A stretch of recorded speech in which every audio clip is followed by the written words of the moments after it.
Satu penyakit yang mana doktor memang tidak ada ubat. Saya tahu doktor tak ada ubat. Dengar orang yang masalah thalassemia, dengar baik-baik saya kata, apakah rawatan dia cara tradisional, petua, ilmu petua orang tua-tua dulu. Saya nak tanya tuan-tuan, kenal tak ikan kerapu singa? Ni thalassemia ni. Kenal tak ikan kerapu singa? Kenal tak ikan kerapu singa? Ni thalassemia yang tanya ya. Kenal tak? Saya tanya ramai-ramai, kenal tak ikan kerapu singa? Kenal lah. Dengar baik.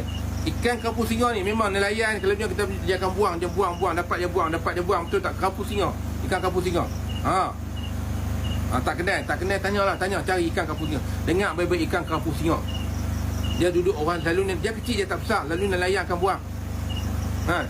Ambil ikan kerapu singa, tuan yang thalassemia tadi yang tanya ini betul orang tua-tua dulu Ambil ikan kerapu singa, kemudian tu tuan-tuan ambil pucuk ubi kayu. Pucuk ubi kayu. Rebus buat sup dengan pucuk ubi kayu. Minum sup dia, makan ikan tu. Hari-hari tuan-tuan. Lupa minta maaf. Tak habis, tak cukup syarat. Dia 3 syarat. Ikan kerapu singa, pucuk ubi kayu, lepas tu puda lauk. 3 benda. Orang yang thalassemia dia dengar baik-baik. Kerapu singa tak racun dia orang makan. Yang kata racun dia tak faham. Dia orang yang tak ambil sebab apa? Sebab dia kecil. Orang buang, tak racun. Dia penawar. Bukan ikan depu dah, bukan. Kerapu singa. 3 benda dah, minta maaf tuan-tuan sebut tadi. Betul tu. Ikan kerapu singa bukan ikan depu. Ikan depu memanglah racun. Tak lagi dia cari ikan depu makan beracun. Saya kata kerapu singa, bukan ikan depu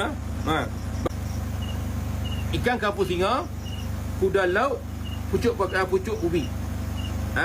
Ambil ikat benda ni, kuda laut banyak. Kuda laut lebih kurang dalam, ambil lah lebih kurang dalam 5 ekor kan, 5 ekor ke 4 ekor, 5 ekor ambil lah. Kemudian tu ambil ikan kerapu singa lebih kurang 2-3 ekor. Ambil pucuk paku lah, lebih kurang kita dalam kan tengah cekap macam tu. Masuk bersih-bersih, buat sup. Buat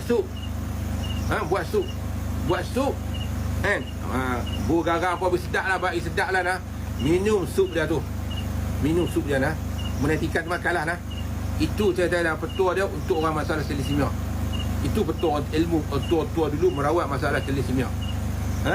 Boleh tuan-tuan benda ni dia kata mabuk, tak mabuk ikan tu, kita tak mabuk, tak racun. Pergi cari, buat yang tanya tadi payah, memang payah lah dapat.